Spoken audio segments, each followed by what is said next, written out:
მადლობა რომ მონაწილეობთ ჩვენს ეთერში.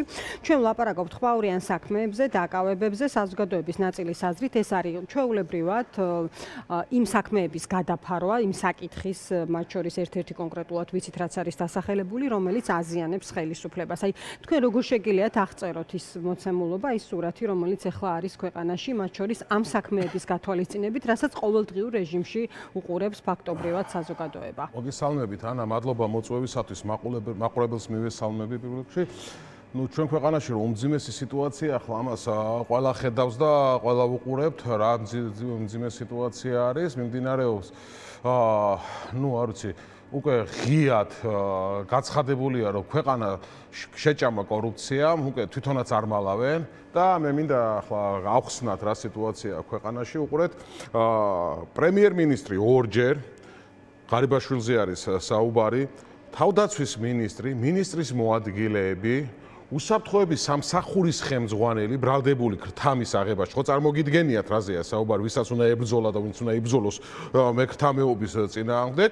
ეს ყველაფერი ჩვენ გვეუბნებიან ეს ადამიანები, აქ რო კორუფციასთან ბრძოლა არ არის, ეს ამაში ღმად ვარ დაწუნებული და შიდა დაპირისპირება არის ამ ყველაფერთან დაკავშირებით. ეს ადამიანები გვეუბნებიან დღეს, რომ ჩვენი ქვეყანა თურმე და რაც ჩვენ ვიცოდით და საუბრობდით და ნელო ძლიერი საქართველოს ამასთან დაკავშირებით, ყოველ შემთხვევაში საუბრობდა და სიცრუის გავრცელებაზე საუბრობდნენ, შემდეგ და გადაფარებულები იყვნენ და იცავდნენ, რომ კორუფციამ შეჭამა ეს ქვეყანა. ხო, კორუფციამ შეჭამა ეს ქვეყანა და ვინ აირჩია ეს ადამიანები ამ უმაღლეს თანამდებობაზე და ვინ იყვნენ ეს ადამიანები? სად არის ამ ადამიანების ანა პოლიტიკური პასუხისმგებლობის საკითხი? ერთი წლის უკან, წელიწადნახევრის უკან, თუნდაც თვეების უკან რო გეკითხა და მსგავსი კითხვა რო დაგესვა, თვალებს ამოგიღებდნენ, შეტევაზე გადმოვიდოდნენ, ჟურნალისტებს, პროვოკატორებს ეძახდნენ, სიცრუის გამავრცელებელს, პოლიტიკოსებს, ასე ოპოზიციის მხრიდან და ეს ყველაფერი ახდა თუ არა მითხარით, ეს ყველაფერი და უკაცრავად, მაგრამ პოლიტიკური პასუხისმგებლობის საკითხი სად არის? ვინ მიცა ამ ადამიანებს? სად არის პარლამენტის პასუხისმგებლობის საკითხი ამ შემთხვევაში? სად არის პარლამენტის პასუხისმგებლობის საკითხი, რომელიც არის მაკონტროლებელი, ზედამხედველი პირველ რიგში? სად არის მათი პასუხისმგებლობის საკითხი? ხო ვიცით ისედაც, რომ მათი მთავარი მოვალეობა არის ავტომატურად თითის მიჭერა იმაზე ღილაკებზე. მეტ ისინი არაფერს არ აკეთებენ, რაც დირექტივა მოუვათ, ხო? აი ამასთან დაკავშირებით არის საუბარი და შეჭამა, გამოღრნა ეს ქვეყანა კორუფცია. ხალხო ნახულობთ რაღაც მილიონებზე საუბარს. მე რას გვეუბნებიან, ხო?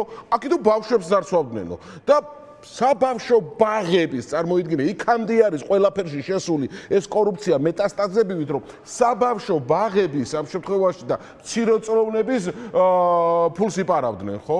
იქით გვეუბნებიან, რომ უცხოელ პენსიონერებს ძარცვავდნენო და ეს კოლცენტრებიო. მე მახსოვს, ერთი ამბავი იყო ამასთან დაკავშირებით, ატეხილი კორუფციასთან ამ კოლცენტრებთან დაკავშირებით და პასუხი რა იყო, ხო გახსოვთ არა?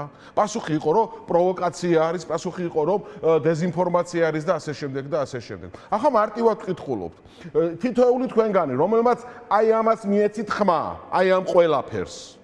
აი თუნდაც იმ პარლამენტის წევრები დღეს რო გამოვიდნენ და შეაბრუნეს ახლა სამეთყველო ენა ამ შემთხვევაში და თურმე გმობენ იმ ყველას და ერთი წლის უკან რა სიტუაცია იყო ხო გემახსოვრებათ არა ყველას. ახლა ელემენტარულად ხალხო, ელემენტარულად ბოდიში არ შველის, მაგრამ ბოდიში მაინც არ იხდით? ბოდიში ამ ყველაფერს არ შველის, ხო? თუ სამართლებრივი არა, აი ამ შემთხვევაში გარკვეულ თანამონაწილეობას არ გძნობთ ამ ყველაფერში? ამ ყველაფერს რო ტაშუკრავდით? ქვეყნის დაქცევას რო ტაშუკრავდით? ამ ყველაფერში ელემენტარული პასუხისმგებლობის საკითხი სად არის? აი ამაზე არის ანა საუბარი და დავასრულებ, უყურეთ ხალხო. გვეუბნებიან, მე არავის უდანაშაულობის პრეზუმპციას არ ვაყოლ განსხვავებით მათგან. მაგრამ უყურე რას გვეუბნებიან? ბოლოს გვითხრეს, რომ სახელმწიფო უსაფრთხოების სამსახურის ხელმძღვანელი. დიახ. რა ვიცი, ქრთამის ეპიზოდების ჩამოთვლას ვერავუთავდნენ. ბრალდება ეს არის, ხო? და ამ წლების განმავლობაში მაშინ რა ხდებოდა? მორყეული იყო თუ არა უსაფრთხოება სახელმწიფო? და რა გამოდის, იცით? თურმე წელიწადში რო კითხო ამათ, ახლა არც ამაზე იტყვიან უარს და ისი გამოყვა თავი თურმე წელიწადია ხელისუფლებაში არიან ეს წელი მოსულები. იმ 11 წელს თუ 12 წელს უარყოფენ საერთოდ. კი, მაგრამ ვის უკრავდით ტაშ? ვინ იყო მოსული ხელისუფლებაში? ვინ 2012 წლიდან ვინ არის მმართველობაში? ამაზე სად არის პასუხები? ხალხო ორჯერ პრემიერ-მინისტრი, ხო? ღარიბაშვილი და იყო თავდაცვის მინისტრი. აგერ თავდაცვის მინისტრი. იქ ინფრასტრუქტურაში რა ხდება, რა უბედურებაა? ხო და ამას ეს რაც დაჭირდათ. გამიგეთ, აი რაც დაჭირდათ. ახლა სიტუაციიდან გამომდინარე, ერთმანეთთან ბრძოლიდან გამომდინარე, მე ამას ასე უყურებ. ყოველ შემთხვევაში, აი ეს გამოვავლინდეს და ეს გამოვამჟღავროს. ახლა წამოწიეს, აუყურეთ რაშია საქმე. ახლა წამოწიეს, ანა მინდა გითხრათ, წამოწიეს ფასების თემა. დიახ. ფასების თემა.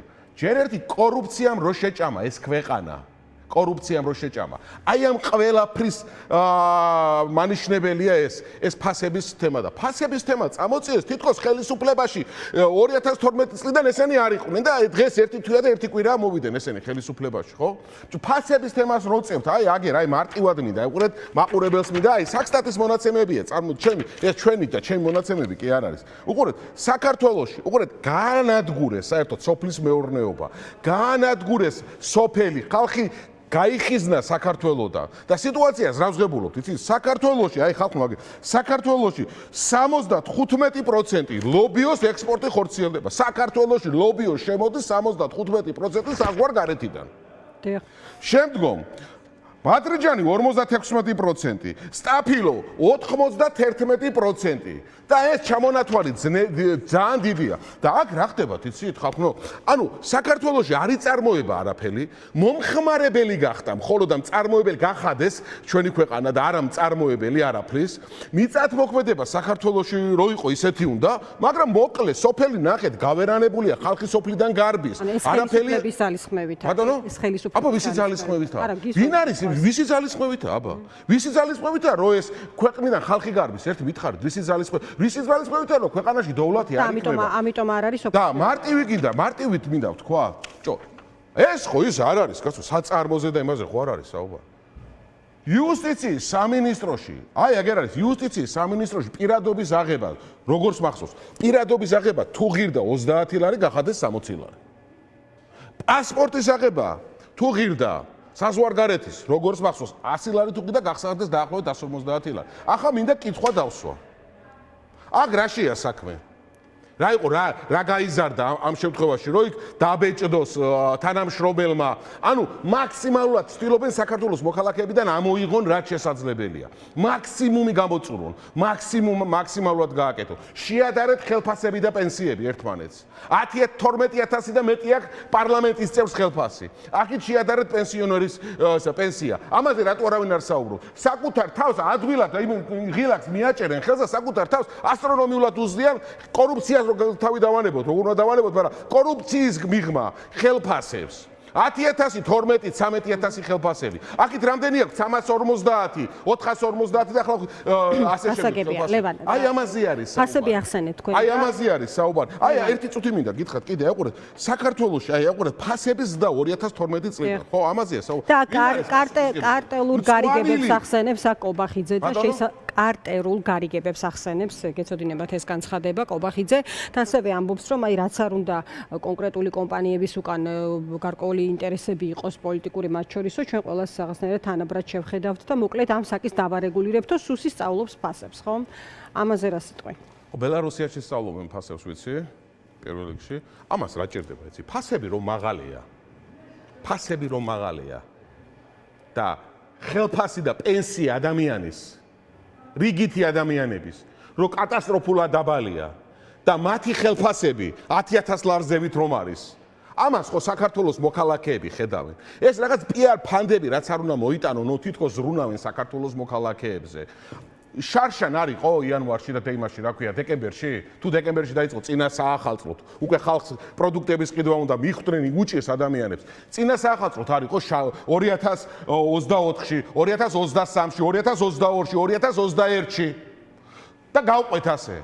სად იყვნენ ეს ადამიანები მაშინ, ხო? ამაზეა საუბარი. მაგრამ აბა ერთი წუთი დავასრულო. ხელისუფლების პასტოში. მაგრამ ყველაფერი დაკავშირებულია კორუფციასთან, ხალხო. ყველაფერი დაკავშირებულია კორუფციასთან. ქვეყანაში არ იწარმოება არაფერი. საქართველოს მოქალაქეები ქვეყნიდან გარბიან. პროდუქცია ქვეყანაში არ იწარმოება. იმპორტზეა საქართველოს დამოკიდებული თავიდან ბოლომდე. იმისი რისი წარმოება შეგვეძლოდა ადრე ლიდერები ვიყავით, იმის იმპორტზეა დამოკიდებული. კაცო, აგერ ამაკ, აი კიდევ არ ვიღლები და ვიტყვი, როგორ შეიძლება საქართველოში, ანუ არ ვიცი, მიწათმოქმედება, სოფლის მეურნეობა საქართველოში როგორ იყო ყველამ კარგად, სტაფილოს 91% იმპორტული იყოს და საზღვარგარეთიდან შემოდიოდეს. ეს როგორ შეიძლება? ანუ ლობიოს აგე 75%. პირველად იმოხმარების პროდუქტებზეა საუბარი. ეს რატომ ხდება, იცით? საქართველოს მოქალაქეები ქვეყნიდან გაუშვეს, გააქციეს. ყველანაირი პირობები შეუქმნეს. მიდით სოფელში ნახეთ, აი სოფელში ნახეთ, რამდენი სახლია მიტოვებული. რამდენი საკვამურიდან კვამლი ამოდის, ნახეთ. და გული მოგიკვდებათ ხალხო. გადახვეწილები არიან ევროპაში, იმიტომ რომ იქ ცხოვრება უკეთესი და იმ ადამიანებმა რომ რაღაცა სული გაიტანონ და აქ თავად მოხუცებს და პატარებს რაღაცა გამოუგზავნონ. მიტოვებული, გავერანებული სავარგულები. აი ესე მოიტანა ამ ყველაფერმა. აი ეს არის. ლევან, ბოლოს მინდა ესეთი კითხვა დაკისვა, აი იმ სურათის გათვალისწინებით, ახლა რომელსაც თქვენ აღწერთ, ხელისუფლება მაინც აჩვენებს იმგვარ ხშირად პოლიტიკოსები იყენებთ ამ სიტყვას, იმგვარ სანახაობას, როგორცაც აჩვენებს, ხომ? აი ეს დაკავებები, ასე შემდეგ, აი კორუფციაზე დავები, ასობით მილიონზე არის საუბარი და აქვე აი რატომ მოდი ამ სიტყვას გამოვიყენებ, ამასაც თქვენ პოლიტიკოსები ამბობთ ხოლმე, რატომ ბედავს ამას ხელისუფლება? აი რა ტიპის ნიადაგი არსებობს იმისთვის, რომ ეს ყველაფერი გამოიტანოს მზის სინათლეზე და ჩათვალოს, რომ ამასაც გადააგორებს. აი აქ აი რა შეგიძლიათ თქვათ თქვენს როლზე? რატომ ბედავს ხელისუფლება? იმიტომ ბედავს ამას ხელისუფლება, იმიტომ ბედავს, რომ ქვეყანაში არ არსებობს. მას ჯერა რომ პასუხსათანადოდ არავინ მოსთხოვს ამისთვის? დიახ, ქვეყანაში არ არსებობს სამართალი, არ არსებობს დამოუკიდებელი, მაკონტროლებელი ორგანოები და ხელისუფლებამ იცის, რომ თავის თავს ხომ არ მოთხოვს პასუხს და რო არ მოთხოვს იცის და სხვა პასუხის მომთხოვი და გამკითხავი ამ ქვეყანაში არავინ არ არის. ზედამხედველი არავინ არ არის. დამოუკიდებელი ორგანოს საგამოძიებო არ არსებობს. ყველაფერი ჯიბეში აქვს ჩადებული. აქედან გამომდინარე, მათ კარგად იციან, რომ ამ კონტროლისა და ბალანსის მექანიზმი არ არსებობს და ეს ყველაფერი სასტორის პირა თუ თქვი თავიანთკენ არის ყველაფერი გადმოწეული და აქედან გამომდინარე, მარტივად აკეთებენ. და რატომ აკეთებს, ხო? აი მსგავსი ტიპის ქვეყნებში რატო ხდება ესა? წესით უნდა ეშინოდეს, რომ ამა თუ იმ ფაქტების გამო, აღარ მინდა ხა ჩამოვთვალო, მას შეცვლის ხალხი გაუშვებს ხელისუფლებიდან, დააკარგინებს ძალაუფლებას.